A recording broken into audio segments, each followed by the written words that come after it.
Close your eyes for a second. Now imagine this. You're lost in a city you've never been to.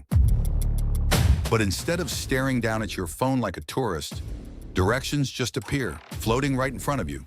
Turn left in 50 feet. Your destination is ahead.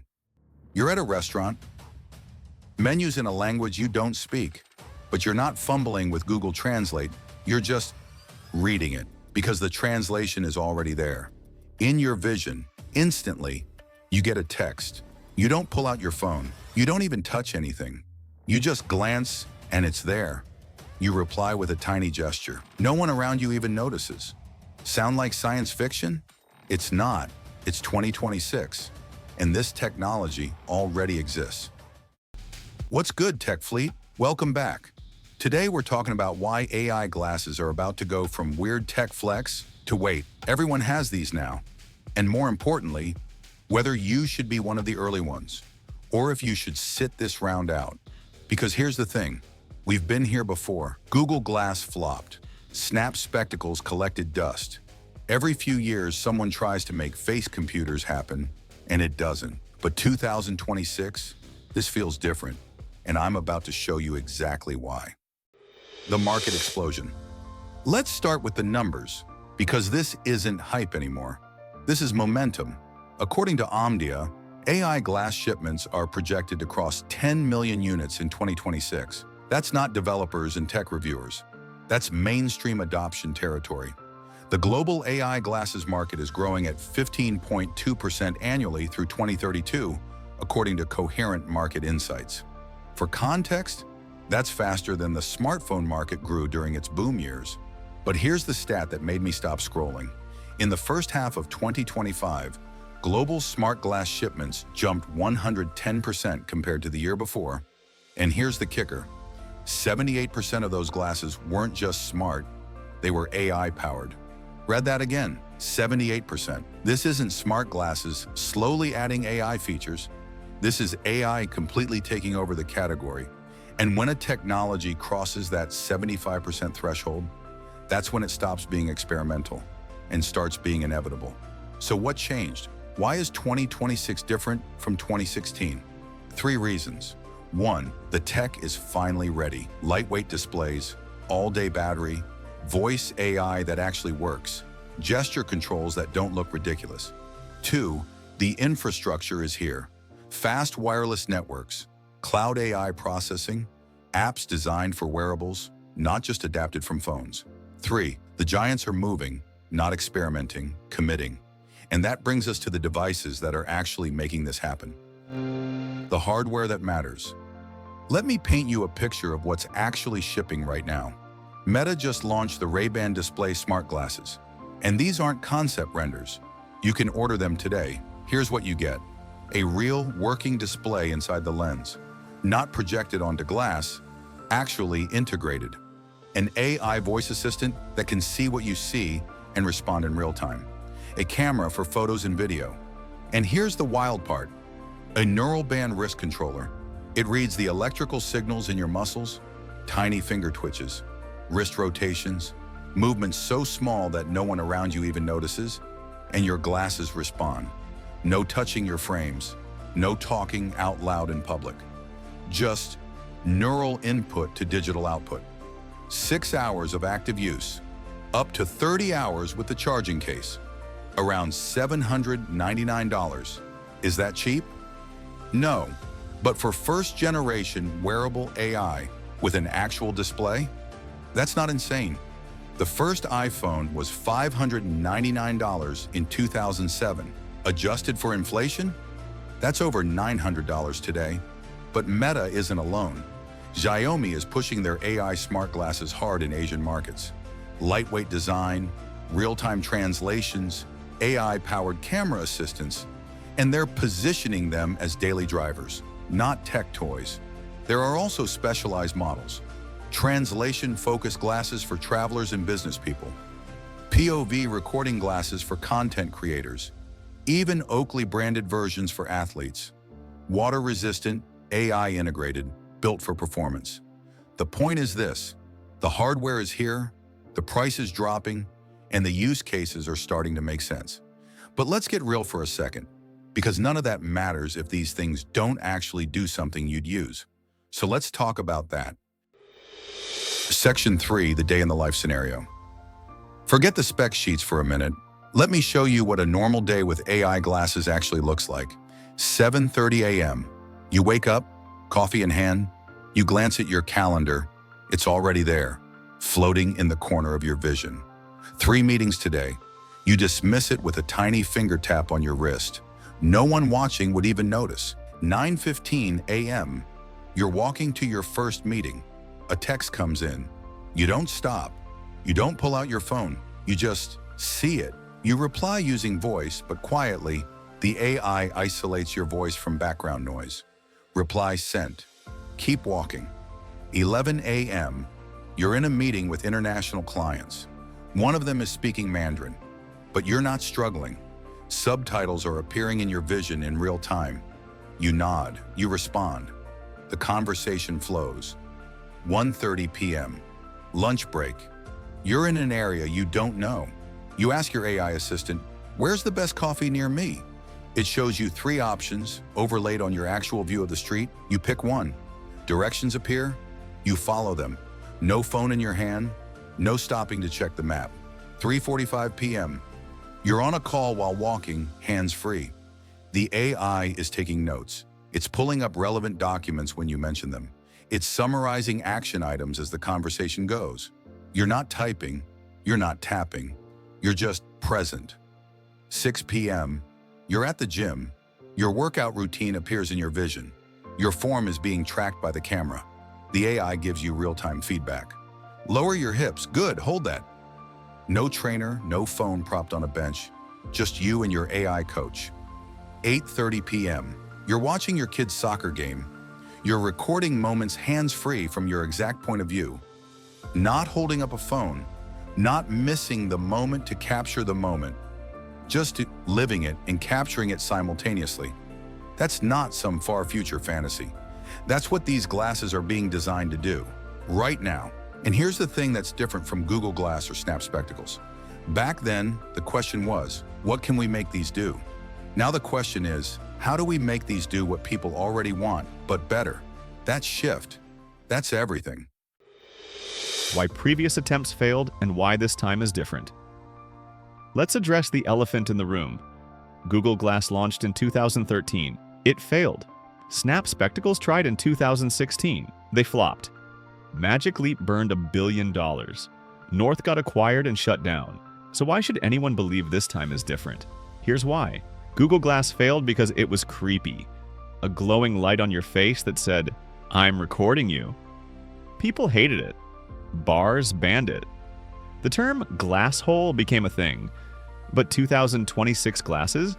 They look like normal glasses. Meta partnered with Ray-Ban specifically for design. No one looks at you twice. Snap Spectacles failed because they did one thing poorly. They recorded video. That's it. And the video quality was bad, and you had to upload it to Snapchat. The use case was too narrow. But 2026 glasses?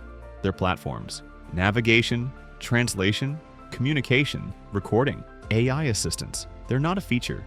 They're a system. Magic Leap failed because the tech wasn't ready. The displays were clunky. The battery died in 2 hours. The field of view was tiny. It felt like a dev kit, not a product. But 2026 glasses? 6-hour battery life. Lightweight frames? Real functional displays? The tech is finally mature. And here's the big one. Every previous attempt happened before AI assistants were good.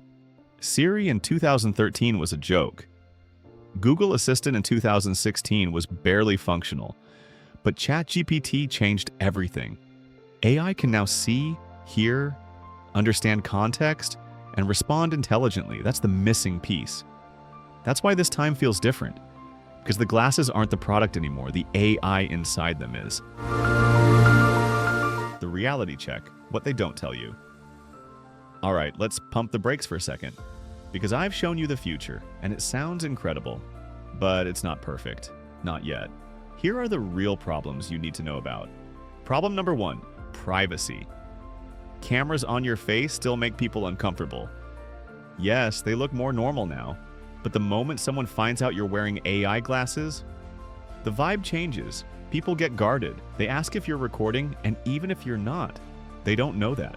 This isn't a tech problem, it's a social problem, and it's going to take years to normalize. Problem number 2, battery life. 6 hours of active use sounds good, until you realize that's with moderate use. Heavy AI processing, live translation, continuous recording? You're looking at 3 to 4 hours max. That's not leave your phone at home territory. Not yet. Problem number 3, price. $799 is not an impulse buy. For most people, that's I need to think about this for a month money. And that's just for the glasses. You still need your phone. You still need wireless earbuds if you want private audio. The ecosystem cost adds up. Problem number 4, comfort and style. These are better than Google Glass, way better, but they're still slightly heavier than normal glasses. They still look a little techy if you know what to look for. And if you already wear prescription glasses, you're looking at custom lens inserts or adapters. Extra cost, extra hassle. Problem number 5, app ecosystem. Smartphones had a decade to build millions of apps. AI glasses are starting from scratch. Right now, you've got navigation, translation, communication, and basic AI assistance. That's solid. But it's not 10,000 apps solid. Developers are still figuring out what works on glasses versus phones. That takes time. So here's my take. If you buy AI glasses in 2026, you're not buying a finished product. You're buying into a platform that's 70% there. The question is, are you okay with that? Who should buy vs? Who should wait? Let's make this simple. You should buy AI glasses in 2026 if you're the kind of person who bought AirPods when everyone said they looked like dangling toothbrushes. You were right then. This is your next move. You're a content creator. POV videos, hands-free shooting, AI-assisted editing prompts. These glasses unlock workflows that don't exist yet. You travel internationally for work. Real-time translation alone could justify the cost if you're constantly navigating language barriers. You work in hands-free environments, warehouse work, field service, medical settings, anywhere where pulling out a phone breaks your flow. You're genuinely curious about the future and have $800 you won't miss. Because yeah, this is what the future looks like. You should absolutely wait if you're on a tight budget. Version 2 will be better and cheaper. That's how tech works. You're mostly happy with your phone. If you're not constantly frustrated by having to pull it out, glasses won't change your life yet. You're heavy into privacy concerns, either your own or others. The social acceptance isn't there yet. You wear prescription glasses and don't want the hassle of custom inserts or contacts. You're waiting for Apple because let's be honest, if Apple drops AR glasses in 2027, that's when the masses will move. You know it, I know it. There's no wrong answer here. Early adopters get to shape the future and live in it first, but they pay the early adopter tax. Patient waiters get better hardware, lower prices, and a mature app ecosystem. But they watch from the sidelines while the future unfolds. Pick your lane, both are valid. The verdict, my actual take. All right, you've heard the hype, you've seen the data, you've heard the reality check. So here's my honest, no BS verdict. AI glasses in 2026 are not a replacement for your smartphone, but they're the beginning of the end of the smartphone era. Let me explain. The average person checks their phone 96 times a day. Every time you pull it out, you're breaking flow, breaking presence, breaking the moment. AI glasses don't eliminate your phone, but they reduce those 96 interactions to maybe 20. The quick stuff, text, directions, notifications, translations, happens in your vision, seamlessly, instantly. The deep stuff, long emails, video editing, complex apps, still happens on your phone or computer. But here's the shift. Your phone becomes a tool you use when you need it, instead of a device you're constantly enslaved to. That's the promise. And 5 years from now, I think we'll look back at 2026 the same way we look at 2007. The year the iPhone launched, most people said, "Why do I need the internet on my phone? I have a computer." By 2010, those same people couldn't imagine life without it. 2026 is that moment for AI glasses. The skeptics will say it's too early, too expensive, too weird. And you know what? They're not wrong. But they said the same thing about smartphones, wireless earbuds, and smartwatches. And now, those skeptics are holding an iPhone, wearing AirPods and checking their Apple Watch. History doesn't repeat, but it rhymes. So here's my call. If you're someone who likes being ahead, who gets excited by new paradigms, who doesn't mind paying the early adopter tax, these are worth it. If you're someone who waits for version 3, who lets others beta test the future, who's perfectly fine with your phone, wait, you'll get a better product for less money in 2 years. But here's the thing about waiting. The people who bought the first iPhone in 2007, they experienced the smartphone revolution firsthand. They shaped how apps were built. They influenced the entire industry, paid more and got worse hardware than the iPhone 3G buyers. But they got something money can't buy later. They were there when it happened. The people who bought AirPods when everyone said they looked ridiculous, they were right. And the people who waited 2 years for AirPods Pro, they got a better product. But they also spent 2 years watching everyone else live in the wireless future. So here's the real question. When the future arrives, do you want to be in it, or do you want to watch it unfold on YouTube? Both choices are valid, but only one of them lets you say, I was early when everyone else finally catches up. This isn't a question of if AI glasses become normal. It's a question of when you join, and whether you're okay watching from the sidelines while the world shifts around you.